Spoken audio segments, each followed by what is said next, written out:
All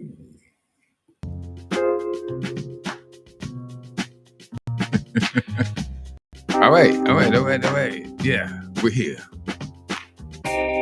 Major Great Sports Network on the Sports Wednesday. Turn that down a little bit there. That's right. Sports Wednesday. We're welcoming home Mike Vrabel to the New England area. He's back once again. Yes. But before we do that, it's not today in history. No, sorry, Bob. It's not a rim shot. Nope. You know what? We're going to do one anyway. Oh, yeah, well, you're not going to hear that. I'm going to turn you off. Okay, now you're going to get a rim shot. Yes. Another one. Well, Mike Vrabel, you're home. But before we get to Mike Vrabel, we're going to do happy birthday. And birthdays. Happy birthday, all. Happy birthday, all. Happy birthday to you. Happy birthday. Can you believe that? Listen to those voices. Happy birthday. You ever heard anything so beautiful? Happy birthday to you. Gosh, you just can't get that anymore. That's true singing. True singing in the truest sense of the word. Birthdays. We're going to go out. Our birthday goes to Roy Jones. Roy Jones. That's right. Whose birthday is January 16th. And January 15th is Bernard Hopkins. So, those guys actually fought for the middleweight title. One day apart as far as birthday goes. And what I'm finding is that there are a lot of boxers born in January, a lot of successful boxers. I'm sure there's a lot of boxers, period. But there's a lot of boxers, successful boxers born in January. We went over the Ali, Foreman, and Frazier. Now we have Bernard Hopkins and Roy Jones Jr., who at one time was the best pound for pound, that imaginary terminology, pound for pound boxer in the world. And really he was. He was lightning quick, fast, strong, moved. When I saw him fight James Toney, I think I had never seen him fight, I think maybe once before. And I thought, well, Tony's going to eat this kid alive. And that's that, because Tony was the beast of the super middleweights. And so Roy Jones went out there and he was throwing the left jab, it looked like. Just looked like it was a regular left jab. But that left jab would shoot out to be an Ali left jab, a nice quick jab, turned into a hook. And when he did it, I jumped up from the seat that I was in. I was like, what did I just see? How did he just turn a jab into a hook? It was amazing. And I wasn't the only one that was shocked. James Toney was shocked. He was like, what the heck just happened here? And then it just kept going. Jones just battered him throughout the fight, and it was a sight to see. And that was the heralding, because I really didn't see that when he fought Hopkins, but he said he had a broken hand, so maybe that was the reason why. But he didn't have a broken hand when he fought James Toney, and that was a totally different fight. And I couldn't believe what I saw. He was the best that I had ever seen at that weight, as far as quickness, strength, and acumen, boxing acumen. So there you go. He was that good. Oh, well, of course. Let me give you the background to Roy Jones Jr. He was born in Pensacola, Florida, and he's considered by many one of the greatest boxers of all time. He won his first title at middleweight in 1993 and his last major title at heavyweight when he won the WBA heavyweight title in 2003. In doing so, he became the first former middleweight champion to win a heavyweight title in 106-year history, in the whole heavyweight 106-year history of the heavyweight title. Jones has held multiple championship belts across 4 weight classes. He was middleweight, super middleweight, light heavyweight, and heavyweight. From 1999 to 2002, he was the undisputed champion at light heavyweight, meaning he held all three belts, the WBA, the WBC, and the IBF, all at once. That's right, all at once, all three at once, which is hard to do because those sanctioning bodies do not want one guy holding it. It kind of ruins their revenue. They get more money from forcing it on another guy and stealing money from him because each one of these guys, each one of these sanctioning bodies want money from the fighter in order to hold that little plastic belt with the metal in it. Yeah. Um, so uh, the sanctioning bodies, the WBA, WBC, IBF, and now the WBO are a boxer's toughest opponent. So Jones holds the record for the most wins in the unified light heavyweight title bouts with 12. Over his career, Roy Jones has defeated many accomplished boxers such as Bernard Hopkins, James Toney, Virgil Hill, Mike McCallum, Montel Griffin, Vinny Pazienza, and probably a host of more. The Ring magazine named him the Fighter of the Year in 1994. The World Boxing Hall of Fame named him Fighter of the Year in 2003. He's also a three-time winner of the Best Boxer ESPY Award. And the Boxers Writers Association named him as the Fighter of the Decade for the 1990s. Unfortunately, Roy Jones has continued to box long after his skills have rolled up and headed for the hills. Uh, Jones last fought in 2003, of course, and he, of course, lost competitively. But if I'm correct, he fought in 2003 in the exhibition with Mike Tyson, if I'm correct. Yeah, in either 2002 or 2003. And Tyson battered him around. He looked terribly out of shape.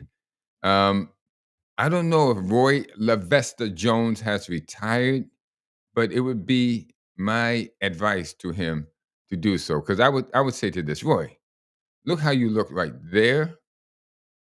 Look how you looked right there when you had all those belts. I mean, gosh darn, 1, 2, 3, 4, 5. And then look at you. Well, now it's just not a good look. Just not a good look. And you know, this is a lesson to all of you athletes. Save your money. Save your money, people. Save your money. Forget about the cars. Forget about the houses. Forget about the clothes. Forget about the trips and the yachts and the things of that sort. Save your money so that you don't have to fight when when your body is uh, looking like that. Yeah, that's what you want to avoid. Okay, we're gonna move right along here. Can we get a rim shot for that? Yeah, rim shot for that one. Moving right along. Welcome home, Mike Vrabel. Yes, welcome home. I thought they did you unfairly when they let you go way back when Bill Belichick pulled the cord from underneath you. Um, I think you won three championships with the Patriots. Yeah, 2001, 2003, 2004, and what was it? 2005. He shipped you to I think Houston, and unceremoniously so. And that was the kind of guy that Bill Belichick was. He was not a very dependable head coach as far as standing with you. No, he would not stand with you. He would trade you as quick as he could. As soon as he thought he got the most value out of you, which is so hurtful as a player. And I can't say that I'm sorry because I didn't do it.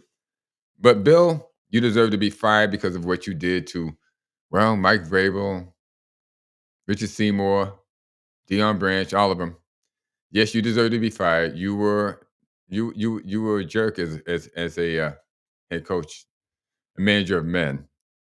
If you want respect, you have to give it, and I'm not sure you gave it at all times. But I digress. I digress. I'm here to talk about Mike Vrabel. Mike, welcome home. And it's still early. It's still early. It's hard to tell what is going to happen. How, if you're going to be successful. Um, because, well, let's put it this way. Elliot Wolf is still the director of player personnel.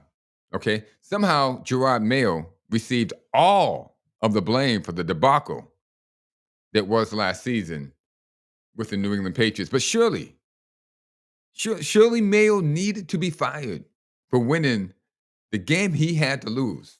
The only game he really had to do anything with, win or lose.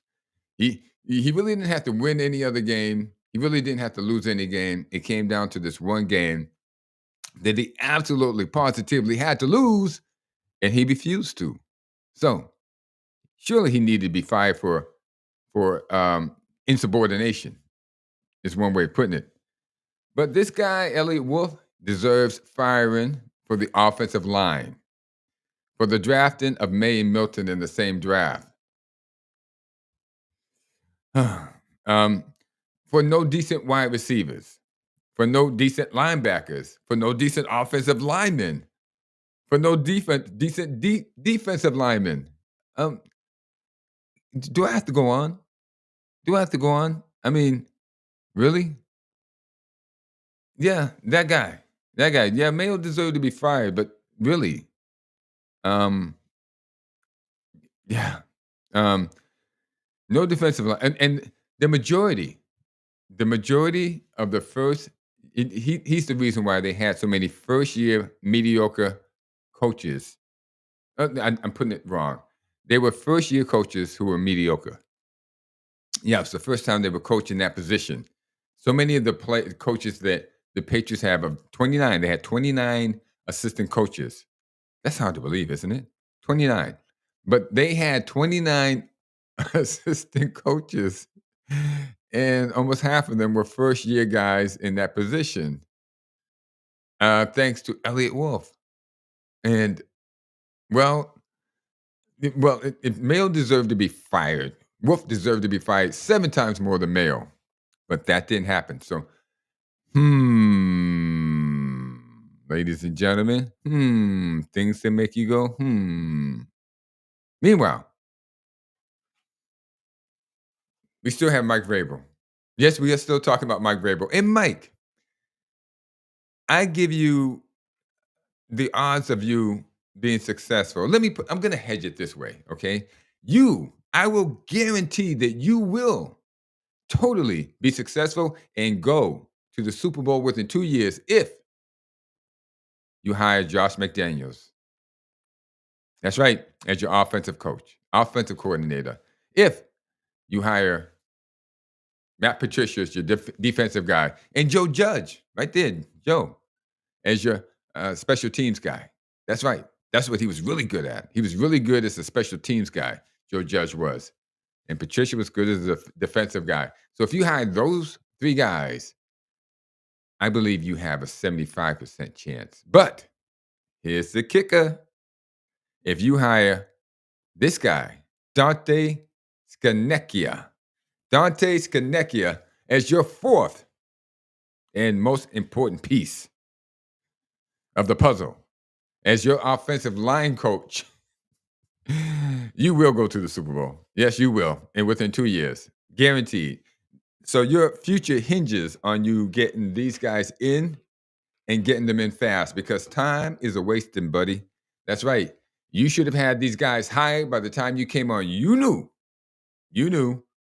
that everything hinged on Mayo in that last game. And when Mayo won that last game, which I think they kind of set him up to do because this talk was already in motion, the fact of you coming to New England, they let Mayo think that he should win it, but they thought he was going to lose it anyway. But he actually won it, and that hastened his departure. So all this was already in motion, and you should have these guys lined up and ready to go post haste. That's right. They should be ready to go as of right now. You should have them on. As a matter of fact, today is Wednesday, Sports Wednesday. By Friday, all 4 of those guys should be on board and getting their lockets ready at Gillette Stadium.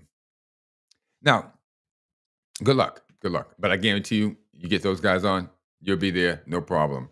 Now, speaking of coaches or head coach vacancies, well, Mike McCarthy. Or should I put it this way? Jerry Jones. He fired Santa Claus. Jerry Jones fight Mike McCarthy. He fights Santa Claus, or Santa Claus has been posing as Mike McCarthy of the Dallas Cowboys. Now, you guys, you had to know that that was really Santa Claus. It really was. He was just posing as Mike McCarthy. He was trying to get it done. But even Santa Claus has his limits, as we can see. Yeah. Santa Claus still couldn't gift wrap that one down in Dallas. No matter how much he tried, he couldn't do anything with it. Now, I'm not too sure, you know, what Jerry expected, even from Santa. Okay. Because Jerry, you gave him an overpaid, I mean, a drastically overpaid quarterback who can't stay healthy, which means he can't stay on the field. You gave him a drastically overpaid receiver in CD Lamb. And, well, you brought back Ezekiel Elliott, who was running on half a leg, not even a whole leg. and and really, I'm not too sure how you have any money to pay for anybody else. So everybody on your special teams is like a first year player or a last year player, which means he's on his last year or his first year. You're paying the minimum to like the majority of your team, so they're not competitive. Okay. Because you're paying the maximum to a couple of guys who should not be getting that. And your acumen is just terrible, terrible, Jerry. Your acumen is terrible. You can't see this coming. Everyone predicts it.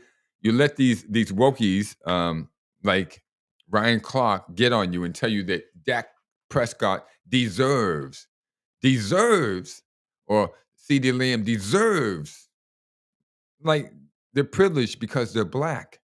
No, they're just people, and you base it on performance. And when a guy gets out of his stratosphere of money, maybe you can't afford him, Jerry, so that you could go out and get other players, other black players who could fill in your roster instead of paying one an astronomical sum of money so that you can't pay 10 more.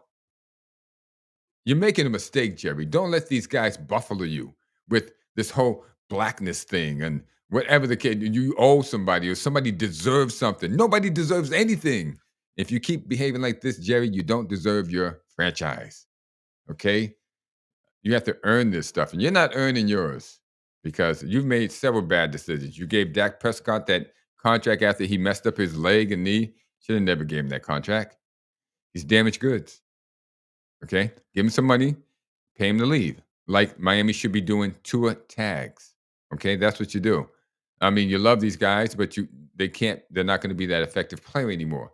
So you pay them money to leave, and then they will leave and go to another team. At least you won't have the thought of this guy being like Tua tags is going to be contorting on the field, shaking and throbbing with a some sort of seizure because he got hit the wrong way. Or Prescott can't get down the field anymore. It just looks terrible. You won't have that on your team. So maybe I was a little bit rough on Bill Belichick by saying he was a jerk, but it's got to be a medium somewhere in between there when you're not a total pushover. I think that's what I'm saying. Okay. You got to look at it like that. Let's get Santa off the screen here. Santa has no problem with that. Santa's like, get me off here. Yeah, Santa couldn't do anything with the Cowboys. And now with that, there's one more thing I have to say, and I got to wrap this up. Not because of any time constraints, but I want to be concise. I want to make sure that we're getting all the news that we can in as quick as we can, and we're making sense when we do it. But one thing to finish the Jerry Jones thing. It's a carnival. I mean, it's a clown show. It's a clown show. I mean, let's face it, guys. It's a clown show. Down in Dallas. When was the last time they won? But it was the '90s, right? Troy Aikman. Was it the '90s or the '80s? It is so long ago. It is so long ago, I can't remember. If anybody remembers, just leave a comment. Leave a comment. When was the last time the Dallas Cowboys won a championship? I know they won 3 at one time, 2 under Jimmy Johnson and 1 under the guy out of Nebraska. But yeah, but when was that? That was the '90s, right? It's been 20 something years. It's not almost 30 years, right? It's been 30 years since Dallas has won uh, an NFL championship, and I don't think they've been to the Super Bowl since then. So they haven't won an NFC championship during that time, also. So yeah, this is a clown show there. And now that Santa Claus is gone, aka Mike McCarthy, who's going to run the show? Now, there was rumors that he wanted to bring in Jason Witten. Okay. Now, Santa Claus can slip down chimneys. I mean, you got a guy who was Bronco busting reindeer, and he couldn't do anything with the Dallas Cowboys. But you think that Jason Witten is going to be able to right that ship, or the favorite, Deion Sanders? Yes, Deion Sanders. Deion Sanders or Jason Witten, and I'm gonna think that you know what? I think Jerry Jones is going to go for Deion, right? Because as far as clown shows go, Dion knows how to run a clown show. He's been running one his whole life. It's always been crazy in Dion's world. And my money is that Dion becomes the chief carnival barker for this clown show. My money is on him. I can't stand the Cowboys as they are now. And with Sanders, this will become must watch weekly comedy TV. The saga of the Dallas Cowboys and what is going on in Dallas now. The Dallas drama. We're going to see the Dallas drama series is what it's going to become. Forget about the Dallas Cowboys. The Dallas dramatics. If you think it's crazy now, wait till Dion gets there and the storylines of players quitting or the players being treated this way or that way. Oh my gosh, it's going to go crazy. I can't wait. And I hope that it will happen. Now, last but not least, the Los Angeles Fakers have lost 3 in a row. And well, I wouldn't even have noticed it. Really, I wouldn't have noticed it because there's so many things going on and I wouldn't have noticed it at all, except as I was making my laps around the gym, running around the gym with my 3-pound weights in my hand, pretending that 25 again or 15, whatever the case may be. And as you run around the gym, they have the televisions there, and you glance up and you're looking at the televisions. Now, I run past one television, I see ESPN's on that television, and they had the top 10 plays of yesterday.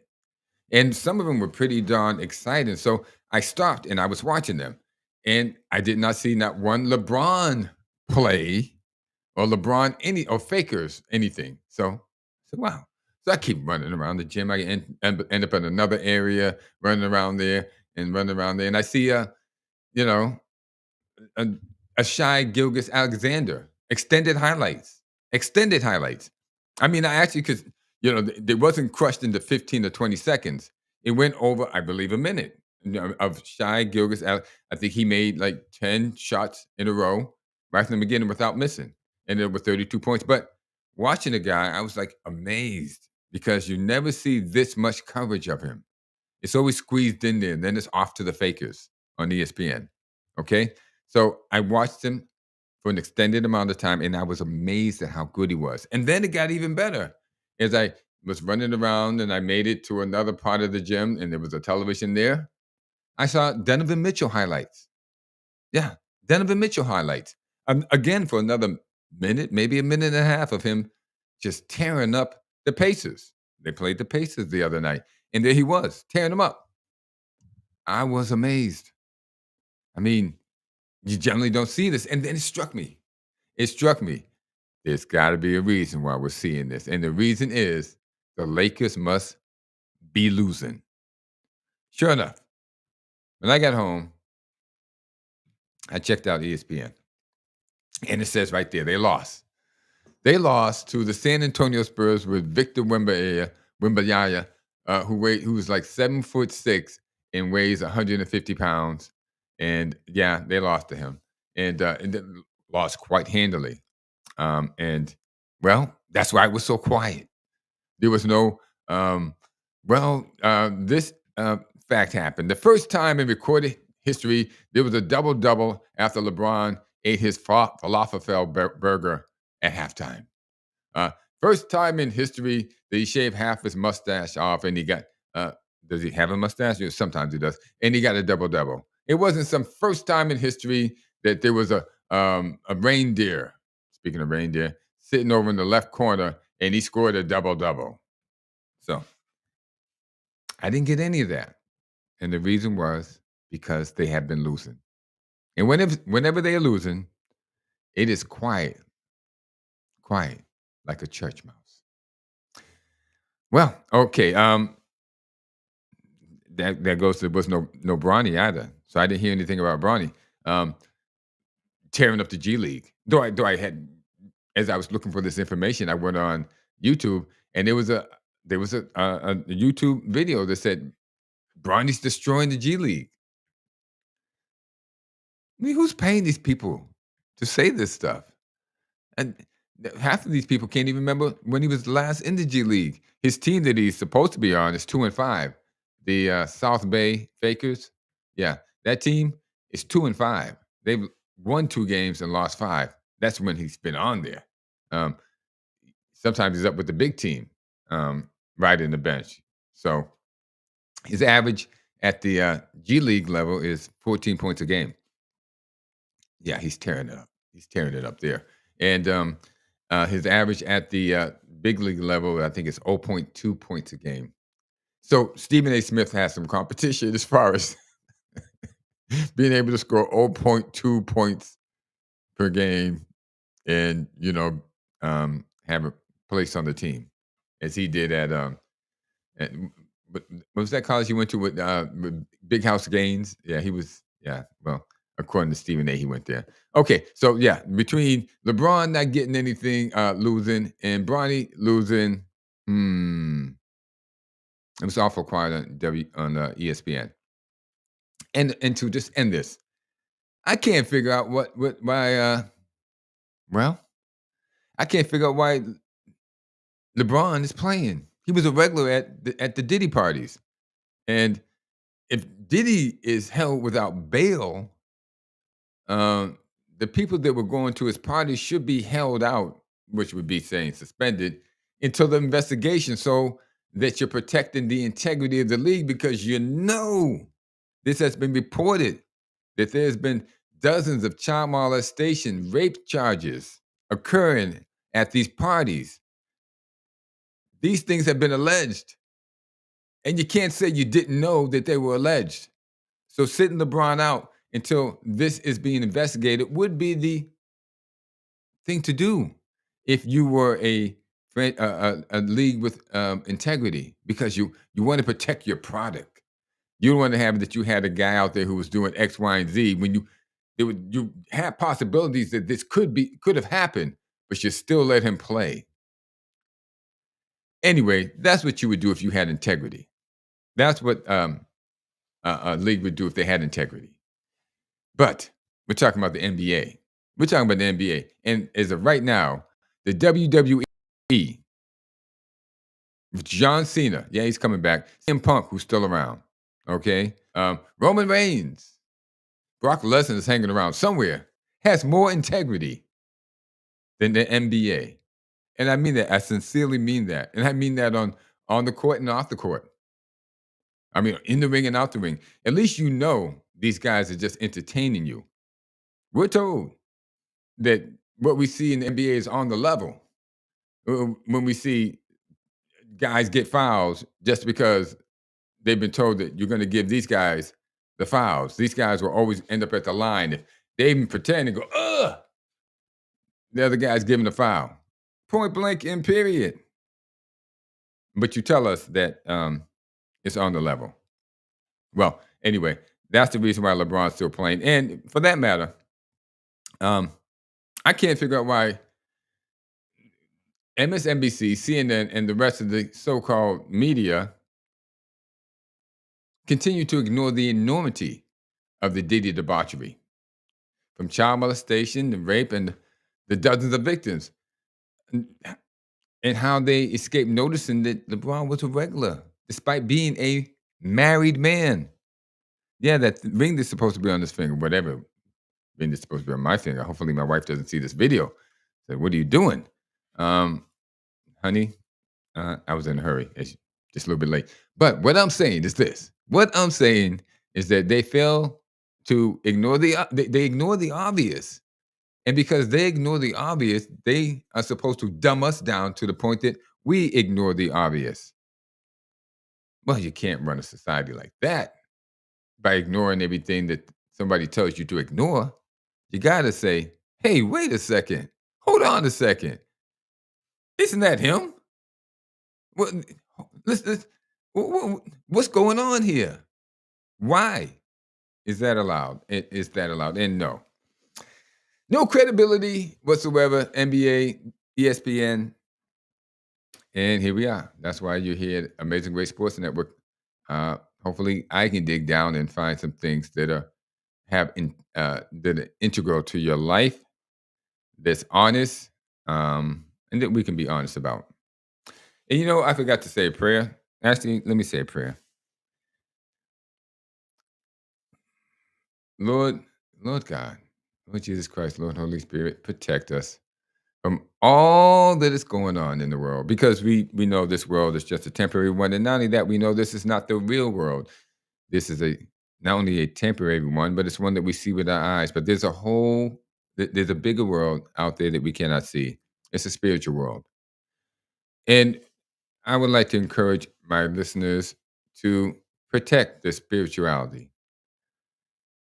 Pray every day to be cleansed of whatever there is out there affecting you. And we all have things that affect us.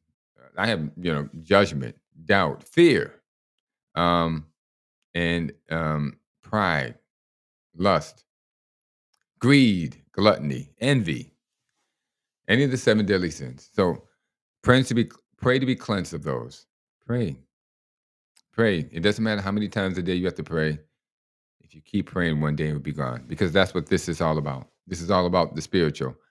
And I encourage you not to be fooled by the lights, the cameras, and the action, and the people that are put on camera under the lights, camera, and action. Okay? Do not be fooled if their lifestyle is not a correct one. The people who are putting them in this position want you to fall down the same path. So that's what that's about. And maybe if you demand more of yourself and the more of the people around you, the people that are put under these cameras and lights will come to save their own situation, get out of the situation that they've been placed in, let go of all the um, immorality that they've embraced. Amen. Now, with that, I'm out of here. Good luck, Mike Vrabel. Good luck, Mike McCarthy. Good luck, well, LeBron and the G and LeBron in the G League. Good luck. I'm not going to say good luck to Diddy. Good luck to Roy Jones and happy birthday. Happy birthday, Roy LaVesta Jones, aka Roy Jones. Hopefully you retire this year. They give you your pension. Is there a pension in boxing? Well, if there's a pension in boxing, give it to Roy so he can stop fighting. Okay. And maybe this is the year that Los Angeles fans will get rid of LeBron so they can love their team again. And I say that with all the candidness that I have in my heart, because there are so many Laker fans. Not that I think you're too smart for being a Laker fan, but there's probably reasons for it. I mean, there was Kareem, there was Magic, Norm Nixon, and Will Chamberlain way back when. So there's plenty of reasons to be a Lakers fan. Probably not so much now because it's crazy. But good luck. Good luck to all of you. As a matter of fact, good luck to everybody. I wish you guys a good week, a great week, and tune in Saturday to my radio program, WEZE Radio, AM 590 at 9 a.m. I will make predictions on the playoffs. Yes, playoffs. Playoffs? That's right. I will make predictions on playoffs. And I only had one wrong. That was the Denver Buffalo. That was a wild pick in which, well, it was just totally wrong. It's just a totally wrong pick. I thought Denver might come in there and surprise them, but nope. There will be no surprise in the Buffalo this year. We're going to see what happens next week because Baltimore's going into Buffalo.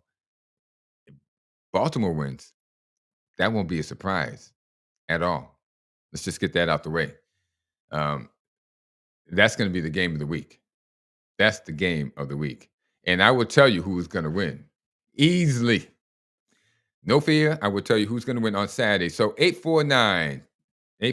Remember that was 844-249-5247. 844-249-5247. You can call us. You can chat us. I don't see any chats in there right now. I can put another chat in there. How come you're not calling? How come you're not chatting? We won't do that right now. But 844-249-5247. Call. You will be on the radio and you can hear yourself live and in color. Ask your question to me, Morris Damas, and I will give you prediction on what is going to happen based upon my extensive database of knowledge and history. With that, we are out of here. Let me make sure that I have it on the right thing there. There we go. We are out of here. Hope you had fun. Hopefully you got a little spirituality. And actually, even if I disparage someone, I wish them the best. Your soul is more important than anything you do here on earth. So it doesn't matter if you're laying bricks here on earth. Hopefully you're building bricks to get to heaven. With that, I say amen. And have a good week. See you Saturday.